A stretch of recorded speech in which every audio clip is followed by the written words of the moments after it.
berapa sih? Iya, 3 tahun. Oh iya. Tapi kan udah bisa preschool juga ya? ya udah preschool, tapi gue nggak mau pengen sih preschool. Kenapa? Pengennya tuh dia main-main, kecuali ada preschool yang bener-bener totally ngajak bermain dan mengembangkan kreativitasnya. By the way, welcome to Boel. Iya, saking seriusnya baca apa sih artikel ya? Iya, artikel. Jadi ya banyak lah gue googling gitu kan, gimana sih sistem pengajaran yang bagus tuh kayak gimana, yang tidak mematikan kreativitas ya kan, yang tidak apa ya, yang enggak menyamaratakan pendidikan ya kan, yang kalau lo nggak bisa mata kuliah ini atau mata pelajaran ini lu dianggap bodoh, anak lu dianggap bodoh, kayak gitu kan. Iya, googling taunya dapet sistem pendidikan dong ya kan. Peringkat berapa sih Indonesia sebenarnya? Ternyata gue lihat di data 2019 kan? 10 besar dari bawah. Tadi dengernya masuk peringkat 6 gitu. Gue pikir itu 6 terbawah. Bukan teratas. Jadi ada survei kualitas pendidikan PISA.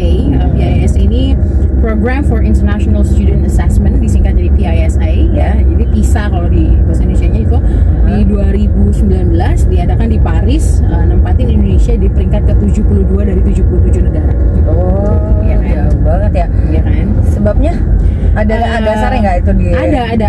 Jadi data ini jadi menjadikan Indonesia bercokol di peringkat 6 terbawah, masih jauh dari bawah rata-rata negara tetangga kayak Malaysia, Brunei Darussalam ya. Ini udah lama banget kita tahu kan. Dan survei dari PISA atau PISA ini merupakan rujukan dalam menilai kualitas pendidikan di dunia. Oke. Jadi dia kayak menilai itu dari kemampuan membaca, kemudian matematika dan juga sains. Gue juga kok itu ya, dasarnya kok itu ya, gue jadi bingung juga ya. Iya. Kenapa matematika, kenapa sains dan pasti ada alasan di balik itu dong.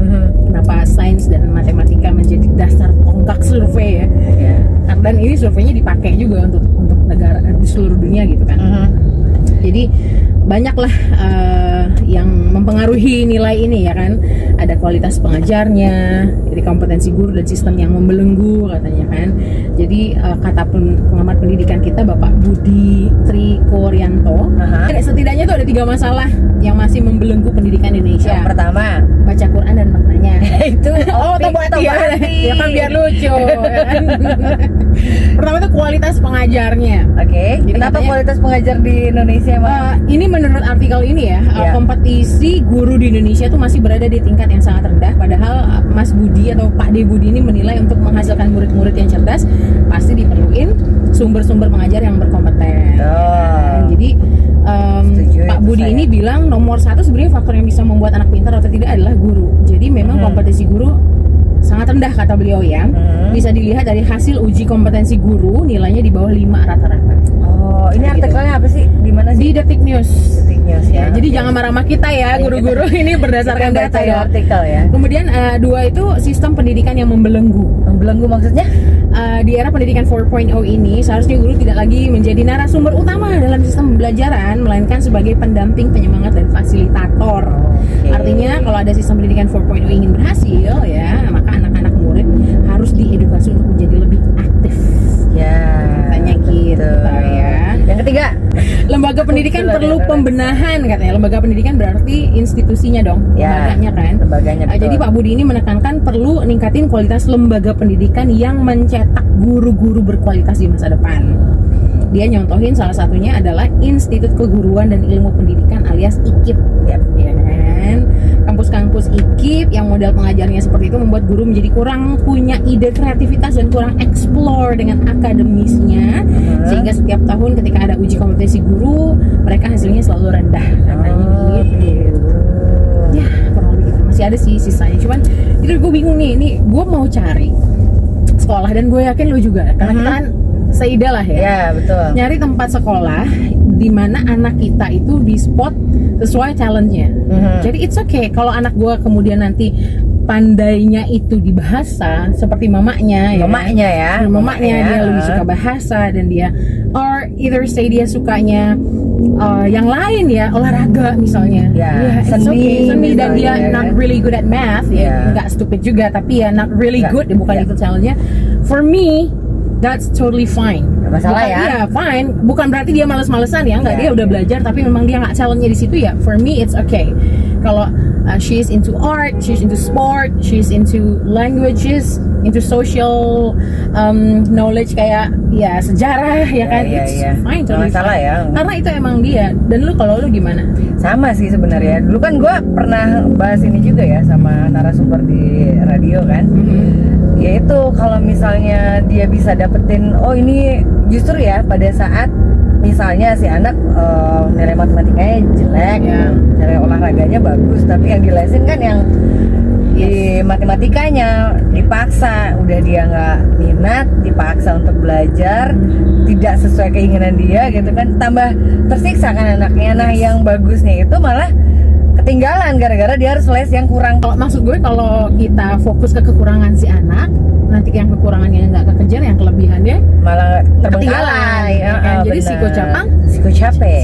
psikotabang, psikolape. Apa lah jalan apa ya kumbuah itu nggak sih? Iya kan?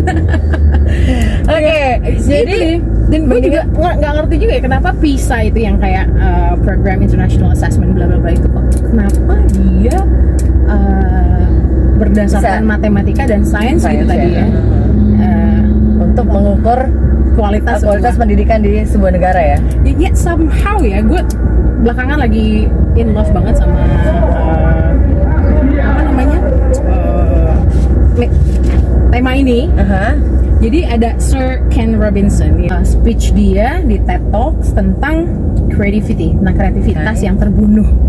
Jadi sebenarnya zaman Shakespeare dulu ya kan, yang zaman-zaman pemikir-pemikir the greatest mind of all time di dunia ini, bisa semerdeka itu berpikir itu sebelum ada sistem, sebelum zaman Renaissance.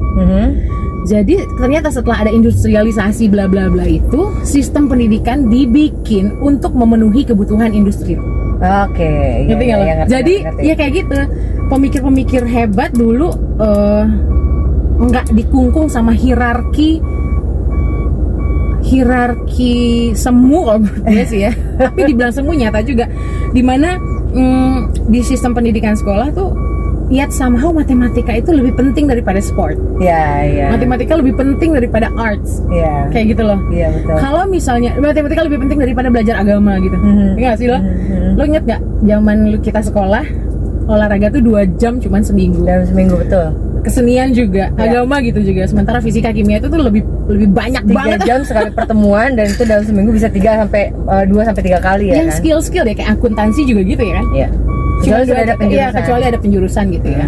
Dia bilang sistem pendidikan ini tuh membunuh kreativitas. Iya. Itu kayak membunuh kreativitas dan karena jadi memaksa jadi sifatnya ya. Dan parahnya lagi kalau menurut gue itu nilai angka itu jadi patokan. Everything. Iya benar, betul. Memang benar kan itu yang kejadian. Dan parahnya orang tua kemakan itu ya. Itu dia. Memang pada saat nilainya jelek, pasti kita dicapnya nggak pintar gitu kan? Iya kan? Iya. Pada saat nilainya bagus, oh ini anak saya pintar nih, gitu. Iya kan? Jadi indikatornya apa dong kalau nggak kayak gitu? Kalau ditanya kayak gitu, indikator kepintaran itu ya, kalau menurut gue ya, kalau ditanyain ke gue, nanti kita mungkin jawabannya beda-beda. Tapi kalau menurut gue ya, nggak bisa disamaratain. Saat seorang anak nggak bisa matematika bukan berarti dia bodoh dong. Jadi indikatornya apa? Ya per talent. Iya. Berdasarkan talentnya dia dong. Gitu. Ya.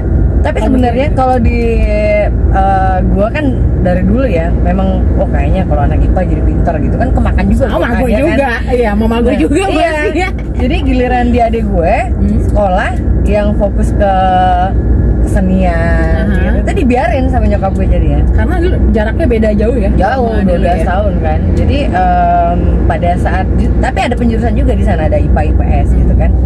Tapi dia milih memang untuk masuk ke IPS. Tapi yang lucunya justru gurunya bilang, kalau masuknya ke IPS sih masuk ke IPA aja deh. Gurunya? Padahal gurunya itu. Oh my god. Iya kan? Padahal gue nggak minat di IPA, gue nggak mau hitung-hitungan matematika, gue nggak mau gitu. Walaupun di IPS juga akan ada hitung-hitungannya ya kan. Beda-beda kan. Benar. Dan both of this are equal. Iya. Iya kan? Gue dulu pengen di bahasa. Justru kan ada IPA IPS. Kalau sekarang kan mungkin udah banyak ya kelas bahasa. Tapi zaman gue dulu kelas bahasa tuh belum ada. Dan gue tuh pengen banget masuk kelas bahasa. Tapi itu minimal ada 15 anak. Baru bisa dibuka buka kelasnya. Kita tuh dulu 13 anak kalau gue nggak salah. Tanggung banget ya. Tanggung banget dan jadi ada 2 anak akhirnya itu cancel dan ya. Ya udah. Ya my mom said udah IPA ya, udahlah IPA. Gitu. Akhirnya masih IPA. IPA karena gue nggak bisa akuntansi doang. Gue tuh buta banget akuntansi, ya Allah bego banget. Sampai sekarang kali. Apaan maksud lo? Tahu gue percaya itu. Sir Ken Robinson itu cerita di TED Talk gitu kan. Banyak yang nggak kenal nama seorang Gillian Lynn. Gillian Lynn itu balerina tersohor sedunia gitu ya. Jadi si Sir Ken Robinson ini punya kesempatan untuk duduk makan bareng lah sama si Gillian ini. Kenapa lo jadi dancer? Kenapa lo milih jadi dancer? Oh, it's quite interesting story actually, dia bilang kayak gitu. Dia cerita dulu zaman dia sekolah dulu, dia tuh udah dicap dia nggak bisa diem anaknya. Dia nggak bisa diam, dia kalau ada PR itu nggak ngerjain karena dia males aja gitu. Sampai ya long story short dia dibawa ke dokter psikiatris whatsoever gitu kan. Ceritain lah sama mamanya ini anak ini nggak bisa diam, nggak bisa konsentrasi. Akhirnya dia dicap kena ADD ya, attention deficit disorder gitu, kesulitan fokus lah intinya gitu. Sampai finally dokternya Jill, gue butuh ngobrol ya sama mama lo tinggal di sini sebentar ya. Gue butuh ngobrol privately kata si dokternya. Akhirnya dokter dan mamanya pergi dari ruangan itu. Yang dia lakukan adalah dia turn on the radio di atas meja yang ada di situ. Dia joget dong, dia dance, dia nari. Kemudian kelihatan dong dari luar sama dokter sama ibunya gitu kan. Yaudah kita liatin aja dulu. Kita liatin. Terus lama-lama diliatin lagi. Si Gillian-nya lihat mamanya, ngeliat dokter, "Hi, look at I'm dancing," katanya. Dokternya bilang, "Hey, mom, your daughter is not sick. Anak lo tuh bukan sakit, dia tidak mengidap apapun, tapi dia adalah seorang dancer. So, your daughter isn't sick, she is a dancer. Get her into dancer school." Akhirnya dimasukin si Gillian Lynn ini ke sekolah nari.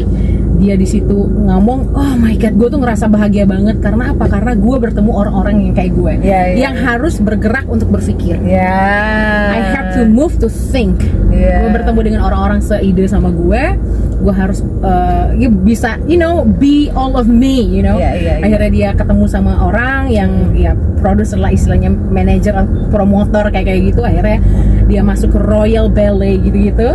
Di sana dia jadi top soloist balerina bla bla bla. Akhirnya dia bikin bisnisnya sendiri, Gillian Lynn School of Ballet kayak gitu. Akhirnya dia jadi miliuner sekarang. Karena kan di Eropa kan seni-seni kayak gitu kan ini bang. Itu dia jadi miliuner akhirnya. Dan namanya tuh Gillian Lynn ini jadi terkenal banget. Orang tua yang lain kata si Sir Ken Robin, mereka bawa anaknya ke psikiatris, kasih anaknya obat untuk bikin anaknya bisa diam dan belajar sesuai keinginan orang tuanya. And they end up being someone that they're not, what I mean? Berarti gini, dia kan awalnya suka dance ya. Kemudian akhirnya nyokapnya dengerin ya apa kata si dokternya, akhirnya dimasukin ke sekolah dance. Dia bisa jadi seperti sekarang ini. Berarti setelah dia naik karir dia udah bisa jadi pebisnis juga kan? Iya kan? Berarti nggak harus sekolah bisnis dulu untuk buka bisnis terus nanti lo kaya baru lo bisa menyalurkan hobi lo gitu. Justru kebalikannya dong, ya kan? Dari hobi bisa menghasilkan bukan cuma hobi sih tapi passion. Passionnya ya. Passion kan, lebih passion gitu. Kayak kita sukanya ngomong, kita jadi penyiar radio profesional, we get paid when every time we talk per hour, and then our career stepping up until we are now on. We follow our passion, right? And back then, if I'm listening to those people that telling me I'm not good at math means I'm stupid, I'm not going anywhere kan? Iya kan? Jadi di akhir TED Talk-nya itu bilang, kita kalau membesarkan generasi-generasi seperti itu, dunia ini akan dipenuhi sama orang-orang yang kreativitasnya mati. Benar. Dan future yang seperti itu adalah future yang menyeramkan gitu. Jadi bayangin nggak? Menyeramkan dan menyuramkan. Menyeramkan dan menyuramkan gitu. Bayanginnya aja ngeri ya. Ada hierarki kayak gitu dalam pendidikan, bahwasanya pendidikan itu nggak seharusnya seperti itu kan. Dan yang paling penting itu kalau menurut gue ya jangan ngebunuh kreativitas seseorang, which is itu started from the little kids. Ya. Tapi lo dari sekarang sudah mencoba untuk mendukung apa yang dilakukan sama anak lo belum? Of course. Contohnya? You know that. Exactly. Assalamualaikum lalakatu. Dia ngambil apapun pakai mikrofon gitu. Hai.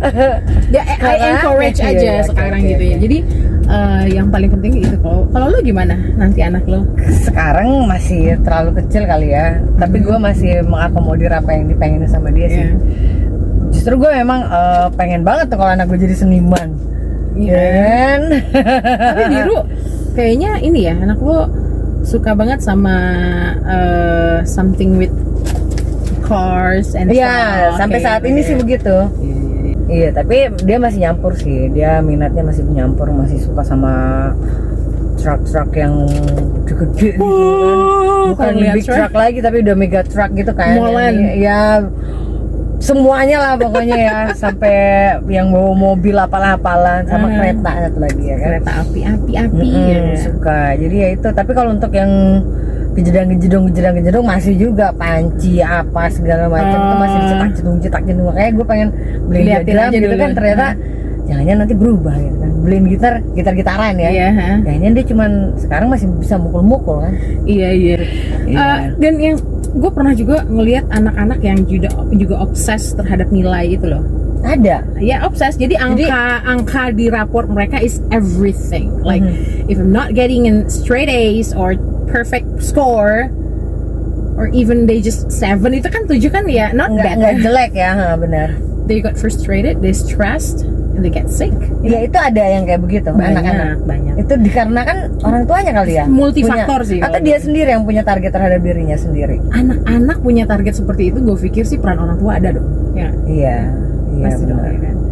But it's parents' choice sih sebenarnya. Ya, semoga kita bisa membesarkan anak-anak kita dan membuat mereka itu reach their fullest potential. Itu aja sih. Gue jadi bayangin kalau anak gue sekolah, ya mudah-mudahan nilainya bagus juga gitu kan.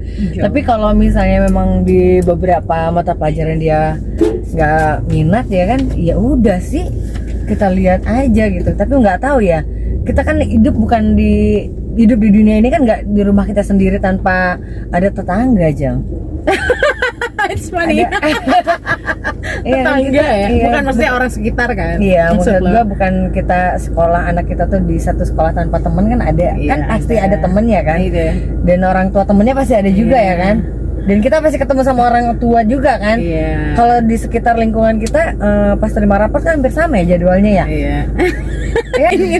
Tapi kalau misalnya ada statement yang nyerang anak gue, mungkin gue akan ngajarin yang cara menyerang balik tapi dengan cara yang sopan ya kan.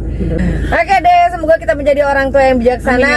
Amin. Kemudian juga kita bisa menjadi orang tua yang tidak zalim ya. Itu masuk kategori zalim. Iyalah, kalau membunuh karakter apalagi dan ya kan. Ya, semoga anak kita bahagia punya orang tua seperti kita. Amin. Aduh, itu dalam banget tau gak sih? Iya. Yaudah deh. Terima kasih ya. Bye.